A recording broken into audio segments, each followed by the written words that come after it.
are in for it today.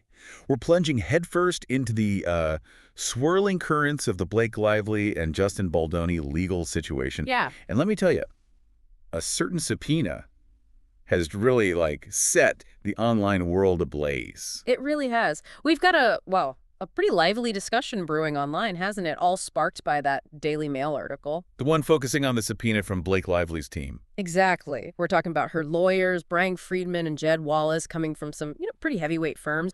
Wilkie Farr and Gallagher and Manat, Phelps and Phillips, LLP. Right, representing Lively. And what's fascinating and frankly a little wild is just the sheer volume of opinions flying around. Oh, absolutely. And interpretations about this one legal document. So our mission today, if you choose to accept it, and hey, you're listening, so I guess you have, is to sort of dissect the legal jargon, maybe debunk some of the more outlandish theories. Yeah, try and get to the heart of why this particular move has everyone talking. Exactly. We want clarity beyond just the headlines, The real story may be hiding underneath. Precisely. And the online forum we've been looking at is just a perfect example of how fast, misinformation and really strong opinions can spread. Especially when it involves complex legal stuff, right? Absolutely. The Daily Mail piece basically lit the fuse, and all the commentary since then has been, illuminating, even if some of it seems maybe a bit misinformed. Okay, so let's get down to brass tacks then. The Daily Mail article highlights this subpoena from Blake Lively's legal eagles. Yeah. Now, one of the things you see popping up online again and again is this idea of Doe lawsuits. Yes, the John or Jane Doe suits. For you listening at home, those are lawsuits where the defendant isn't named right away.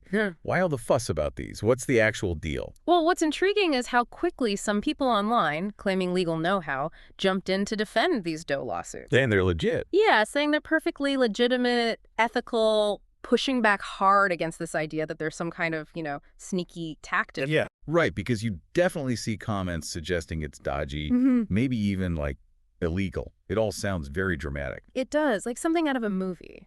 But according to insights shared online people citing their lawyer friends, apparently, and this seems to line up with normal legal practice in lots of places, Doe lawsuits are actually a pretty standard ethical tool. So for you listening, it's important to get that this isn't some weird loophole they just invented. Standard. Okay. That might surprise some people. So when would lawyers actually use this? Why go that route? The online discussion pointed out a few key times. One is for what's called pre-litigation discovery. Okay, what's that? That's basically gathering info before you formally sue someone to figure out exactly who to sue, what evidence you actually have. Oh, okay. Makes sense. Another reason mentioned is maybe some initial anonymity for the person filing the suit. And importantly, it can be a strategic move because of statute of limitations issues. The deadline to file. Exactly. Think of it like a ticking clock. Using a Doe lawsuit can sometimes sort of pause that clock or address the time constraints. It means a case can still move forward even if you haven't identified every single person involved right at the start. Ah, okay, that makes perfect sense. So if you're up against a deadline but still putting the pieces together, this buys you some time, some breathing room. Precisely. And a really clear example that came up in the forum discussion was defamation cases. Yeah. Against people hiding behind anonymous social media profiles. Oh, yeah. Happens all the time. Well, often you have to start with a Doe lawsuit just to legally force the social media platforms to reveal who's behind the keyboard. Right. That's a very real world situation. Okay, so the idea that these suits are inherently shady, that seems pretty weak then.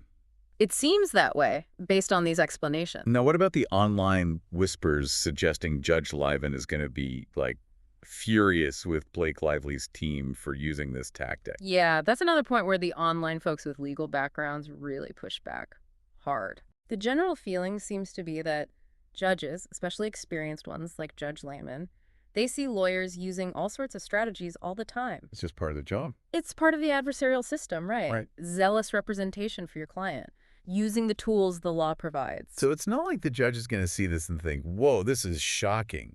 Unheard of. Highly unlikely. And the main vibe in the online discussion is that Lively's legal team is just doing their job, ethically bound to represent her effectively, strategically. Okay. Someone online even called it a masterclass in, cleverly using the legal system to help their client, which is, strong praise. Indeed.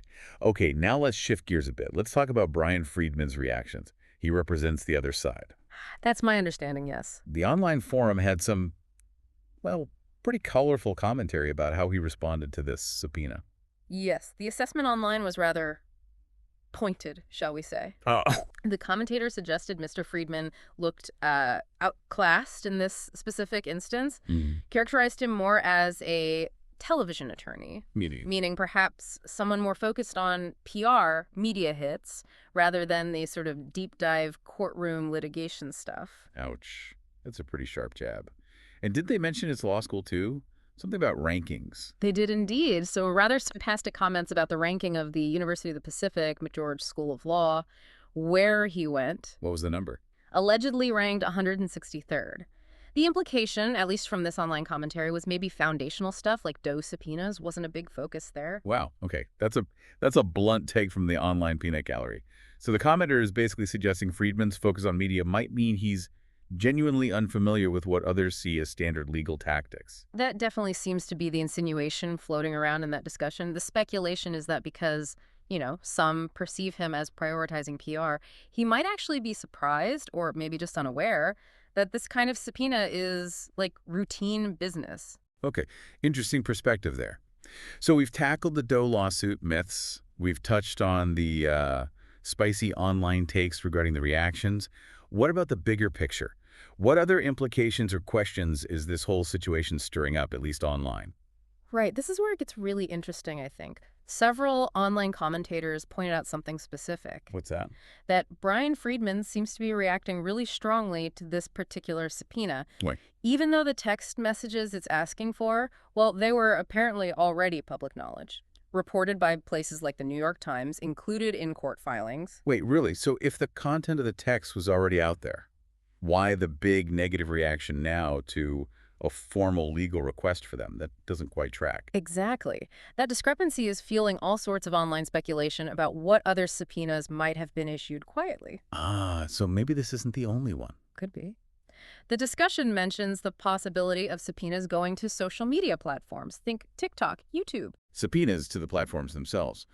What would they be trying to achieve with that? Well, the suggestion, drawing parallels with things seen in the UK and maybe elsewhere, is potentially unmasking anonymous users. Identifying anonymous posters. Could this legal action be widening its net, trying to find out who's behind certain online commentary related to the case?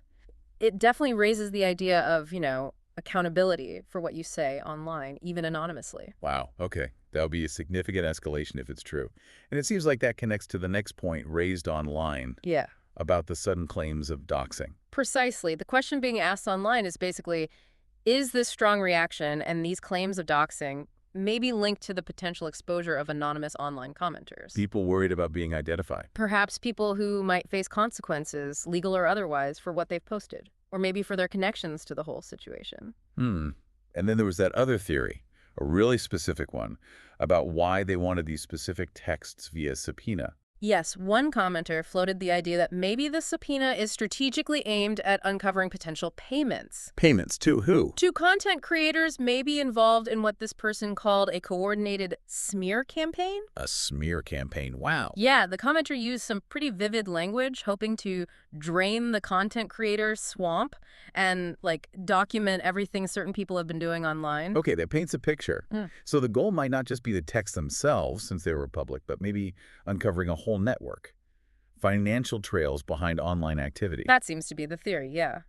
And the online discussion also highlighted a really specific, potentially tricky detail about the subpoena for Jen Abel's work phone texts. What was that? It was noted that the phone itself actually belonged to Steph Jones. Oh. Which raises, some potentially interesting legal questions about property rights and whether the actual owner of the phone got the proper legal notice. Right, that adds another layer. Whose info is it really?